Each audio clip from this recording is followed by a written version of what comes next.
नाम का एक होटल 18 साल पहले मतलब बांद्रा वेस्ट में कार्टर रोड पर शुरू हुआ था और महबूब जी हमारे रिपब्लिकन पार्टी से संबंधित है और उनका मुझे बहुत बड़ा तो सपोर्ट रहता है। मेरा भी धंधे में उनको तो सपोर्ट रहता है और पहले कार्टर ब्लू होटल का मैंने इनॉग्रेशन किया था तो लगातार 18 साल से एक होटल बढ़ाने का उन्होंने किया है और अभी 10वां ये होटल है अंधेरी ईस्ट में। मतलब ये होटल का इनॉग्रेशन आज मेरे हाथ से हुआ है। होटल का नाम कार्टर ब्लू है। मेरी पार्टी के झंडे का कलर भी ब्लू है। तो मुझे आनंद है कि भाई महबूब मेरा कार्यकर्ता भी है, मुस्लिम कम्युनिटी का है, लेकिन उसके बावजूद भी हिंदू कम्युनिटी, दलित कम्युनिटी, माइनॉरिटी कम्युनिटी सबको साथ में लेकर उनसे चलते हैं और अपने होटल के माध्यम से अनेक लोगों की सेवा करते हैं। इसीलिए आज मेरे हाथों से मैं कल सिक्किम में था और सिक्किम में रिपब्लिकन पार्टी ऑफ इंडिया की स्थापना हुई थी और मैं आज 4 बजे मुझे सिक्किम से आया और मैंने उनको टाइम दिया था तो आज मेरे हाथ से उसका उद्घाटन हुआ है। तो मैं 18 साल के मतलब होटल चलाते चलाते उन्होंने 10 होटल अभी शुरू किए हैं। तो मैं महबूब हार्दिक बधाई देता हूँ। सर सवाल है पॉलिटिक्स से जुड़ा। राहुल गांधी ने माना कि 80 दशक में जो ऑपरेशन ब्लू स्टार कांग्रेस सरकार में हुआ था उन्होंने माना है कि बहुत बड़ी गलती है। कांग्रेस राहुल गांधी इस बयान को किस तरह से देख रहा है? ऑपरेशन ब्लू स्टार को उन्होंने मान लिया कि बहुत बड़ी गलती है। मुझे लगता है कि राहुल गांधी जी कांग्रेस पार्टी के नेता है। कांग्रेस पार्टी ने ब्लू ऑपरेशन ऑपरेशन ब्लू किया था और ये गलत था, इसी तरह का कहना राहुल गांधी का है, तो उस पर मैं कुछ बयान नहीं देना चाहता हूँ, क्योंकि कांग्रेस पार्टी के निर्णय को ही राहुल गांधी विरोध कर रहे हैं।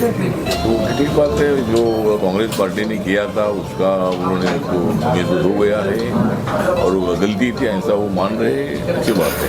40 साल बाद कांग्रेस अपनी गलती स्वीकार कर रही है, तो क्या ये पॉलिटिकल स्टंट लग रहा है आपको कहीं ना कहीं कांग्रेस राहुल गांधी का? 40 साल बाद उनको लग रहा है कि गलती हुई है। मुझे लगता है कि 40 साल के बाद कांग्रेस पार्टी ने गलती मान्य की है और अभी एक गलती कांग्रेस पार्टी मान्य करती रहेगी।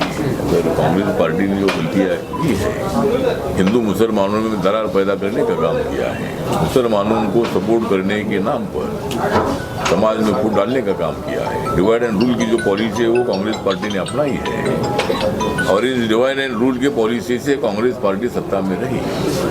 लेकिन नरेंद्र मोदी जी चाहते हैं कि भाई सबका साथ सबका विकास, और हम यहाँ के माइनॉरिटीज़ को भी पूरा सपोर्ट करना चाहते हैं। जरूर मोदी जी के खिलाफ बातें तो होती रहती है, लेकिन मैंने हमेशा मुसलमानों का समर्थन किया है, हिंदू मुसलमान का समर्थन किया है और हिंदू मुसलमानों की एकता ही देश को मजबूत कर सकती है, ये भूमिका मेरी हमेशा रही है।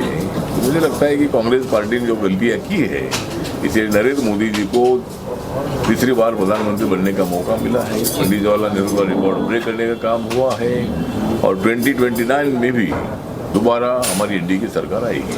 संजय राउत कहते हैं सर कि राहुल गांधी बड़े दिल के इंसान हैं, प्रधानमंत्री नरेंद्र मोदी और गृह मंत्री अमित शाह को राहुल गांधी से सीखना चाहिए, ये संजय राउत कहते हैं। क्या आपको लगता है राहुल गांधी से सीखने की जरूरत है नरेंद्र मोदी जी? लगता है कि राहुल गांधी जी को सीखने की जरूरत है, वो संजय राउत को सीखने की जरूरत है। तो संजय राउत ने राहुल गांधी के से कुछ सीखना चाहिए और राहुल गांधी जी से वो सीखेंगे तो और बर्बाद हो जाएगी। इसलिए मुझे लगता है कि नरेंद्र मोदी जी और राहुल गांधी जी का कंपैरिजन करना ठीक नहीं है और संजय राउत जी तो बयान हमेशा देते रहते हैं, तो उनके बयान पर हम ज़्यादा ध्यान नहीं देते हैं। सर पहलगाम में जिस प्रकार से कश्मीर में अटैक हुआ, उसके बाद लगातार केंद्र सरकार बैठक कर रही है।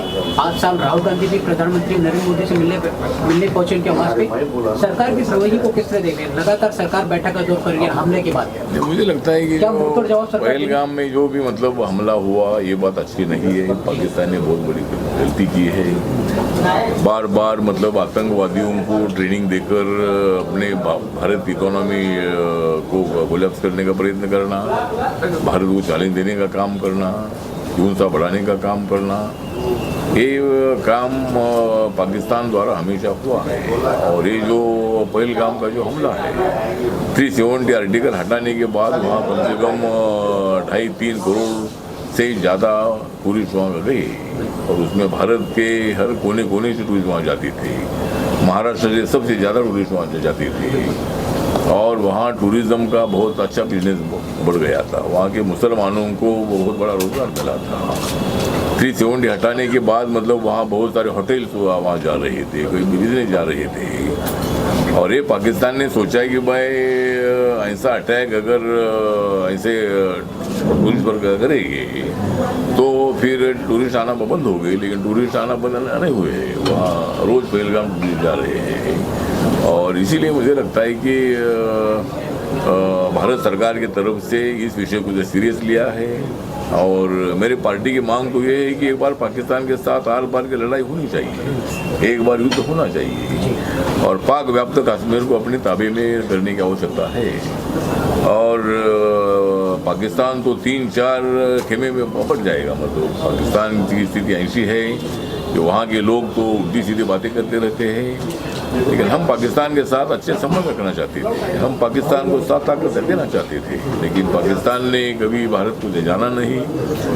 नवाज शरीफ जब पाकिस्तान के अध्यक्ष थे तब 2014 में नरेंद्र मोदी जी ने अपने शपथ के लिए उनको बुलाया था। तो हम पाकिस्तान के साथ अच्छे संबंध रखना चाहते थे, लेकिन हमेशा हिंसा भड़काने का काम करना, आतंकवादी हमले करना, इसी तरह का काम पाकिस्तान ने किया है।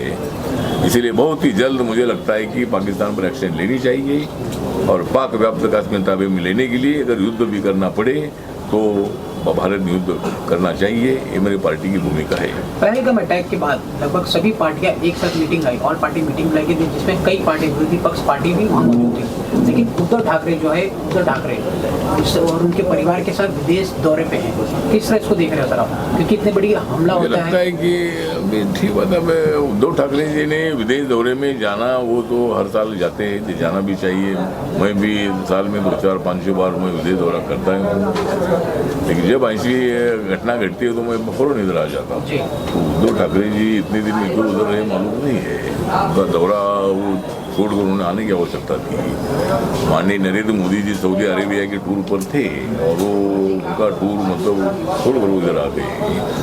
उद्धव जी ने जल्दी भारत में आना चाहिए, उद्धव जी के में आवश्यकता है। बाला साहब ठाकरे साहब जब थे तब वो उन्होंने पाकिस्तान को बहुत बड़ा चैलेंज दे दिया था, और उद्धव जी ने ऐसे वक्त पर जल्दी जो दौरा छोड़कर इंडिया में आना चाहिए था, लेकिन अभी तो आई नहीं है। आज केंद्र सरकार ने और मीटिंग है कि जिस तरह भारत सरकार पूरी प्रिकॉशन ले रहा है, भारत सरकार की आर्मी, भारत सरकार की नेवी, भारत सरकार की जो एयरफोर्स है, ये पूरे तैयारी में है। और अगर ऐसा कोई हो जाता है तो सरकार के तरफ से लोगों को भी जागरूक करने के लिए एक मिशन हाथ में ले लिया है, और सभी लोगों को भी जागरूक करने का प्रयत्न हो रहा है कि भाई अगर कल ऐसा कुछ हो जाता है तो हमने कैसा प्रिकॉशन लेना चाहिए, अपना कैसा नुकसान नहीं होना चाहिए, उसके लिए सरकार की तरफ से पूरी कोशिशें चल रही है। तो सरकार पूरी तैयारी में है कि भाई एक बार पाकिस्तान को सबक सिखाना ही है। इसी तैयारी में मतलब हमारी सरकार है, और ज़रूर पाकिस्तान को बहुत बड़ा सबक सीखने के लिए मिलेगा। मैं आज के इस मौके पे महबूब भाई को बहुत बहुत बधाई देना चाहूँगा कि 18 वर्ष से मुंबई के लोगों को जो लजीज खाना खिला रहे हैं, और ये कंटिन्यू 10वां ओपनिंग इसीलिए है क्योंकि इनके खाने को लोगों ने बहुत ज़्यादा पसंद किया है। और स्पेशली मुगलई खाने के लिए तो पूरे शहर के अंदर सबसे मशहूर जो रेस्टोरेंट गिना जाता है वो कार्टर ब्लू ही गिना जाता है। और इस मौके पे मेरे को इनसे जोड़ने वाले मेरे भाई डॉक्टर अमजद, जो मेरे को हर मौके पे इनके हर प्रोग्राम में, ये मैं इनका तीसरे रेस्टोरेंट के ओपनिंग में आया हूँ, और हर रेस्टोरेंट इतना शानदार बनाया है। भोजन तो शानदार है ही है, सिटिंग अरेंजमेंट भी बहुत शानदार रखा है। तो इस मौके पे मैं महबूब भाई को बधाई दूंगा और बोलूँगा कंटिन्यू इस तरह से आपकी श्रृंखला मुंबई में खुलती रहे, ताकि लोगों को एक अच्छा और स्वादिष्ट भोजन मिलता रहे। धन्यवाद। सबसे पहले तो महबूब भाई को बहुत बहुत मुबारकबाद देंगे, क्योंकि 18वां उनका एनुअल जो इवेंट है, और ये 10वां चेन आउटलेट उन्होंने बनाया है। तो उनके हर खुशी में हम लोग हर चीज़ में उनके हम शामिल हैं। हमारे बड़े भाई कोठारी साहब और हमारे सभी आमंत्रित हमारे सभी दोस्त लोग यहाँ पर मौजूद हुए हैं, और एक कार्टर्स ब्लू एक अपने आप में एक अलग शख्सियत है, और अपने आप में एक बहुत बड़ा नाम है। इनका जो खाने का जो चीज़ें, हर एक चीज़ है, जैसे लेबनीज़ है, चाइनीज़ है, मुगलाई फूड है, ये बहुत ही दिल को लुभाता है। तो अल्हम्दुलिल्लाह आगे भी बहुत अच्छे इनके लिए बहुत बहुत दुआएं करेंगे कि अल्लाह ताला इनके कमाई में बरकत दे। इन्होंने जो भी ये रेस्टोरेंट चालू किया है, ओपनिंग किया है, उसमें अल्लाह ताला इनको बरकत दे, और महबूब भाई को हमेशा खुश रखें। बहुत शुक्रिया। रामदास जी आए, उनके लिए उनके लिए मैं दिल से दुआ कर रहा हूँ, क्योंकि हमारे लिए उनका बहुत बड़ा सपोर्ट है, हमें बहुत बड़ा सहारा है उनका, और हमारे हर अच्छे बुरे वक्त पे वो खड़े रहते, चाहे मैं तकलीफ़ में हूँ या खुशी में, हर वक्त वो मेरे साथ है। मेरे एक बार बुलाए पे आ जाते, मेरे एक कॉल पे आ जाते हैं, और कितना भी बिजी हो, आज भी यहाँ आउट ऑफ बॉम्बे थे, लेकिन मेरे ये प्रोग्राम की वजह से उन्होंने स्पेशली बॉम्बे का आने का प्लान किया, नहीं तो वो 2 दिन बाद आने वाले थे। और जो इतने लोग आए हैं, जितने लोग, खासकर हमारे डॉक्टर साहब, हम दिल से शुक्रिया अदा करते हैं। फैज़ साहब हैं, कोठारी साहब, हमारे ये जापान काउंसलर, ये अपना बहुत कीमती वक्त निकाल के आए यहाँ पे। ये जो आए खाना खाने के लिए नहीं आए, हमारी मोहब्बत में हमसे मिलने के लिए आए हुए हैं, तो मैं बहुत दिल से इन लोग का शुक्रिया अदा करता हूँ। सर, ये अपना quarter blue celebration 80th anniversary जो है आज है, और ऑडियंस के लिए, काफ़ी लोगों के लिए आप क्या कहना चाहेंगे होटल्स के बारे में? देखिए 18 साल हुआ मुझे, आज यकीन नहीं होता कि मैं जब वो टाइम पे जब शुरू किया था बिज़नेस, और बहुत छोटे से शुरू किया था, करते करते करते 1 से 2 3 4 10 हो गए और 18 साल हो गए। मतलब ऐसा लगता नहीं कि 18 साल ऐसा निकल गया, इतना बिजी शेड्यूल था। इसमें मैंने बहुत ऊंच नीच हालात का सामना किया और ये 18 साल ऐसा निकल गया कि मुझे पता नहीं चला कि कैसे 18 साल हो गए। 18 साल का ये सफ़र कैसा रहा, अगर याद करने के लिए कुछ कहा जाए तो कोई एक ऐसी बात जो आपको हमेशा तकलीफ देती हो, या कोई एक ऐसी बात जो हमेशा आपको जब आप याद करते हो तो आपके चेहरे पर खुशी आ जाती है?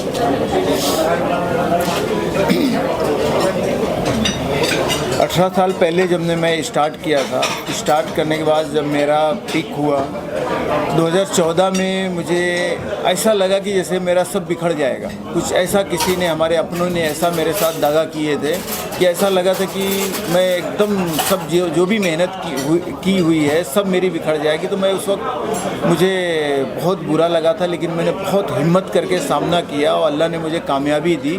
तो वो दिन को जब भी मैं सोचता हूँ तो मुझे यकीन नहीं होता कि मैं उस परेशानी से कैसे निकला। जिस तरह से मेरे ऊपर जो है मतलब लोगों की साजिश मुझे तोड़ने की थी बिज़नेस कंपटीशन में, तो उस वक्त को जब मैं आज भी याद करता हूँ तो मैं मतलब जितना ऊपर वाले का शुक्र करूँ उतना कम है कि मुझे उस मुसीबत से कैसे, उस मुश्किल घड़ी में मुझे हिम्मत दिए, समझ दिए और मैं बहुत समझदारी से काम करके और उस मुश्किल से निकल के आया हूँ। अच्छा, ये जो 18 साल का सफ़र रहा और 10 आउटलेट आपके ओपन हुए हैं, कहा जाता है कि जब भी कोई नाम बड़ा हो जाता है तो उसके कई सारे डुप्लीकेट्स भी बनने लगते हैं। तो आपके जो 10 ब्रांचेस हैं वो कहाँ है, अगर वो बताना चाहें? हमारे सब कुलाबा से लेके मलाड़ है, कुलाबा, दादर, अंधेरी, लोखंडवाला, मलाड़, गोरेगांव, अंधेरी, चकाला, तो ये सब जगह कुलाबा से लेके मलाड़ तक सब जगह वेस्टर्न लाइन में है। अभी ईस्टर्न लाइन में सिर्फ 2 ही है, एक मरोल और अंधेरी चकाला में। और जो आप बात बोल रहे हैं जो जिसके डुप्लीकेट की, तो ये बीच में बहुत बार हुआ है, मेरे ख्याल से 3 से 4 बार हो चुका है।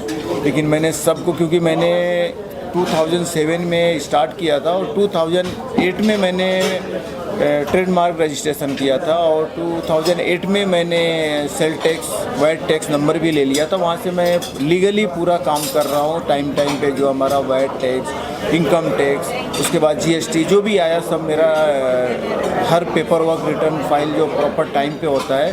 तो इस वजह से जो है, जो बीच में लोगों ने कॉपी करने की कोशिश की तो मेरे पेपर इतने स्ट्रॉन्ग थे कि उनको मैंने करने नहीं दिया, मजबूरन उनको बंद करना पड़ा। अमजद जी के लिए क्या कहना चाहेंगे जो हमेशा आपके साथ खड़े रहते हैं? और उनकी ख्वाहिश ये है कि वो पूछ रहे थे कि जालना में कब ओपन हो रहा है? देखिए, अमजद जी के लिए तो मतलब ये हमारे भाई जैसे हैं और ये मतलब हमारे हर वक्त हमारे साथ खड़े हैं, अच्छे बुरे हम जो भी करते हैं इनसे मशवरा भी लेते हैं और इनके साथ हमारा फैमिली रिलेशन है। इनके बच्चे भी आज वेकेशन की वजह से इनके बच्चे जो है नहीं यहाँ पे, मैं बहुत मिस कर रहा हूँ, शायद वो लोग भी मिस कर रहे हैं। और ख़ासकर इनके दोनों बेटियाँ जो है बहुत एक्साइटेड रहती थी आने के लिए और वो भाभी जी भी नहीं है, तो मुझे एक बहुत कमी महसूस हो रही। कल ही मैंने इनको बोला कि फैमिली नहीं है, मुझे बहुत मिसिंग होगी है, लेकिन मजबूरी थी, वेकेशन था बच्चों का, वो चले गए, गांव गए हुए हैं। और आज सवाल जालना में, तो देखेंगे अमजद भाई की मोहब्बत रहेगी तो इंशाल्लाह हम ज़रूर जालना में खोलेंगे। अब अगला ब्रांच कहाँ ओपन होने वाला, क्या प्लानिंग चल रही है? देखिए, अभी तो प्लान है, लेकिन मैं अभी थोड़ा 6-8 महीना और होल्ड करना चाहता हूँ, क्योंकि बैक टू बैक कई हो गए हैं और अभी मेंटेन करना आपको भी पता है रेस्टोरेंट को कितना मुश्किल होता है। तो मैं अभी थोड़ा और इसको अच्छे से इस्टेब्लिश करने के बाद ही दूसरा कोई आउटलेट सोचूंगा करने के लिए। अच्छा, लास्टली एक ये भी जानना चाहेंगे कि क्या इसकी फ्रेंचाइजी भी देने का प्लान? अभी तक तो हमने दिया नहीं है और सोच भी रहे हैं, लेकिन तुरंत प्लान कैंसिल भी कर दे रहे हैं, क्योंकि मुझे लग नहीं रहा है कि फ्रेंचाइजर लेके और सही तरीके से इसको चला पाएंगे और इसको मेंटेन कर पाएंगे। ये सोच के हम फिर सोचते हैं, लेकिन वापस बैक फुट पे आ जाते हैं। अमजद सर, आप क्या कहना चाहेंगे?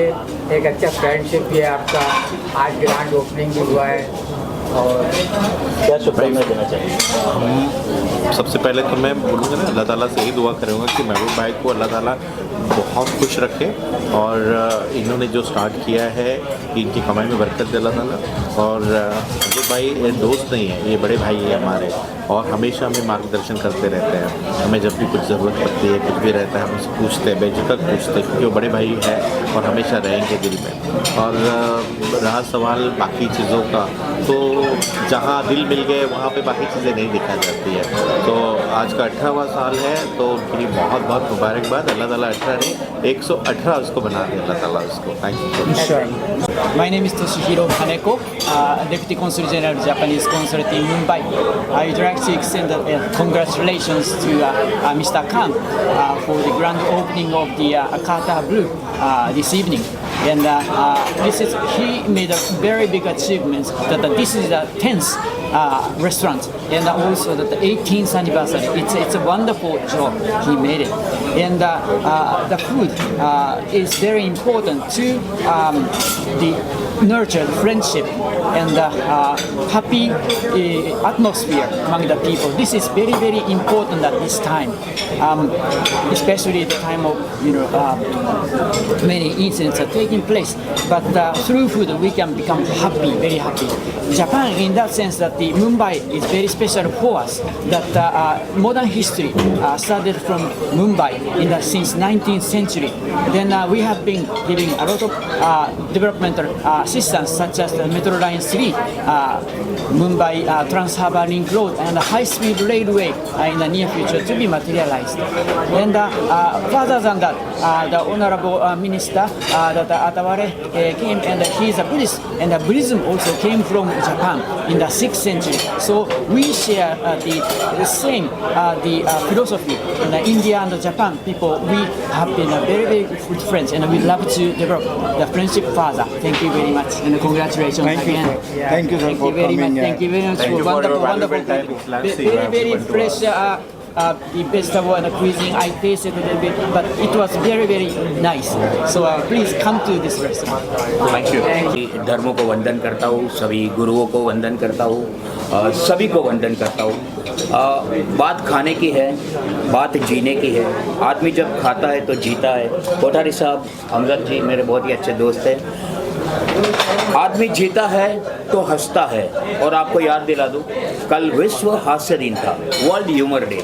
चार्ली चैपलिन ने एक बहुत ही अच्छी बात कही थी। और चार्ली चैपलिन बहुत ही प्रसिद्ध हास्य ही उनकी ज़िंदगी थी। उनके खून को जब निकाला गया तो उसमें भी हास्य के कुछ कण निकले। इतने बड़े हास्य कलाकार। उन्होंने कहा था कि मैं दिन में एक बार किसी को हंसाता नहीं तो मुझे लगता है कि मेरा दिन व्यर्थ गया, निरर्थक गया। यहाँ भी आनंद की बात हुई, हास्य की बात, आनंद की बात। खाना खाते हैं तो लोग गाना गाते हैं और फिर हंसते हैं, तो ये हास्य की बात है। हास्य का इतना महिमा है। मैं एक हास्य कलाकार हूँ, छोटा सा सीखता हूँ अभी भी। मेरे पीछे एल लिखा है, लर्निंग। अभी भी मैं हास्य के बारे में सोचता हूँ। डॉक्टर अमजद खान पठान जैसे बहुत सारे मित्र, साहित्य के प्रेमी, कोठारी जैसे, सरस्वती, लक्ष्मी दोनों के प्रेमी, तो इनसे बात करके मैं, हमारे महबूब जी हमेशा मुझे बुलाते हैं। कार्टर ब्रू का जो उद्घाटन है, तो हम यही कामना करते हैं, हम हंसते रहे, खाना खाते रहे, गाना गाते रहे, हंसते रहे, हंसाते रहे और सबको कहते रहे, अरे दोस्त तू हंसना क्यों भूल गया। दिन में एक बार, कम से कम एक आदमी को अगर हंसाया जाए तो ऊपर वाला, ईश्वर, खुदा, जो भी कहो, वो हम पे ज़रूर खुश होगा। फिर खाना ढूंढने की ज़रूरत नहीं पड़ेगी। कार्टर ब्लू की तरह खाना अपने आप आ जाएगा और कोठारी जी की तरह गाना भी हम गा सकेंगे। अब मैं काफ़ी बोल रहा हूँ ज़्यादा, मुझे भूख लगी है, थोड़ा खाना खा लूँ। थैंक यू वेरी मच, मुझे यहाँ बुलाया, अपनाया, आनंद करवाया। इस आनंद के लिए मैं सबका दिल को शुभकामना देता हूँ। धन्यवाद। क्या शुभकामनाएं देना चाहेंगे? महबूब जी को पहले तो बहुत बहुत शुभकामनाएं कि आपने इतना अच्छा होटल रेस्टोरेंट खोला है और इनका ये 10वां रेस्टोरेंट है। काटस ब्लू जो इन्होंने स्टार्ट किया था, आई थिंक मेरे हिसाब से मैं भी काटस ब्लू में बहुत गया हूँ, बैंड्रा वाले में, और बहुत सारे रेस्टोरेंट हैं उनकी, जितने भी रेस्टोरेंट में गए, मतलब जहाँ जहाँ खोला उन्होंने, हम तो गए वहाँ पे सब जगह और खाए। टेस्ट बहुत अच्छा है खाने का। और एक बात बोलूँगा महबूब भाई को कि महबूब भाई ने वाकई में रेस्टोरेंट खोला है इन्होंने। काटस ब्लू एक नाम है, एक ब्रांड है और बहुत अच्छा टेस्ट है यहाँ पे। काटस ब्लू का जो टेस्ट है तो वो पर्शियन दरबार का भी फेल है। इतना अच्छा टेस्ट है यहाँ पे मिलता है हम लोगों को। बहुत बहुत मुबारक हो महबूब भाई, और काटस ब्लू को भी मुबारकबाद देता हूँ कि काटस ब्लू एक ब्रांड बन गया है। माशाल्लाह और तरक्की करे महबूब भाई, 10 नहीं और 50 रेस्टोरेंट ओपन करें। Thank you. बहुत जगह का कॉम्पिटिशन मैं दे रहा हूँ अभी, जो कंपटीशन है खासकर मुंबई जैसे जगह में नंबर ऑफ रेस्टोरेंट के लिए सारे सेलिब्रिटी का रेस्टोरेंट है यहाँ पे। इस बीच में अगर ये प्राइम लोकेशन है, मुंबई है, अंधेरी है और यहाँ के बांद्रा में है इनका रेस्टोरेंट, तो अपने आप में ये ऑलरेडी साबित करता है कि इनका जो फूड्स है, इनका जो सर्विस है क्वालिटी बेस्ट है। इसीलिए अभी ये 2 डिजिट में भी पहुँच गए हैं। मेरी शुभकामना ये है कभी 2 डिजिट से अभी स्टार्ट हुआ है इनका, अब 10 के बाद ये 20 पे जाएंगे, हम लोग अब इसके बाद 11, 12, 13 में आएंगे हमेशा। मेरी तरफ से उनकी बहुत शुभकामनाएं। महबूब भाई को ये 10वीं ब्रांच ओपन करने के लिए मैं बहुत बहुत शुभकामनाएं देता हूँ। उनका मैंने कार्टर ब्लू जो कार्टर रोड पे है वो भी देखा है, और उसके मुकाबले में ये काफ़ी बड़ा कोई मैसेज लगा मुझे। इसके अंदर जो इन्होंने सीनिक इसको गेटअप दिया है वो भी एक देखने लायक चीज़ है, और काफ़ी स्पेशियस। बाहर से इतना लगता नहीं है कि इतना अंदर स्पेस होगा, बट स्पेस देख के, बैठने की सहूलियत देख के, खाना तो इनका लाजवाब है, इसलिए 10वीं ब्रांच खोली है। तो मैं आने वाले दिनों के लिए बहुत बहुत शुभकामनाएं देता हूँ, और ये बहुत ही अच्छी जगह पे खुला है जहाँ पे काफ़ी ऑफिस गोअर्स आते हैं और उनके लिए अच्छा खाना खाने का मौका मिलेगा, और होप है उनका आगे आने वाले दिनों में भी वो अपनी ब्रांचेस बढ़ाते जाएंगे और सफलता की सीढ़ियाँ चढ़ते जाएंगे। धन्यवाद।